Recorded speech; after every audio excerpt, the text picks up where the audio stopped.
অল্প বয়সে চুল পেকেছে, কালো কালি করলে নাকি ফরজ গোসল হবে না, সঠিকটা জানতে চাই। ফরজ গোসল হবে না হবে এই প্রশ্ন তো পরে। কালো কলম ব্যবহার করা জায়েজ নাই। নবী করিম সাল্লাল্লাহু আলাইহি ওয়াসাল্লাম বলেছেন, কারণ চুল বা দাড়ি যদি পেকে যায় সেগুলোকে সে কোনো কালার দ্বারা পরিবর্তন করুক। মেহেদি দ্বারা আপনি রঙিন করেন, আপনি যদি কালো কালার দিয়ে পরিবর্তন করেন তাহলে নবী সাল্লাল্লাহু আলাইহি ওয়াসাল্লামের নিষেধাজ্ঞার খেলাফ হবে, এটা নাজায়েজ হবে, গুনাহ হবে। তিনি বলেছেন, গায়রু হাযা শাইবা ওয়া জান্নাবু সিওয়াদ, তোমরা কালো কালার থেকে বেঁচে থাকবা, চুল দাড়িকে কালো কালার করবা না।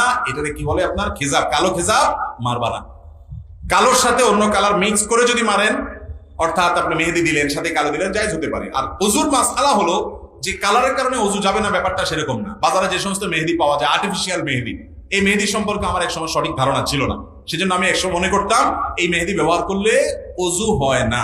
কিন্তু পরবর্তীতে বিস্তারিত আরো জানার পর আমি সেটা কারেকশন করেছি এবং বারবার স্পষ্ট আলাদা করে বলেছি যে না, আর্টিফিশিয়াল মেহেদি ব্যবহার করলে ওযু হবে।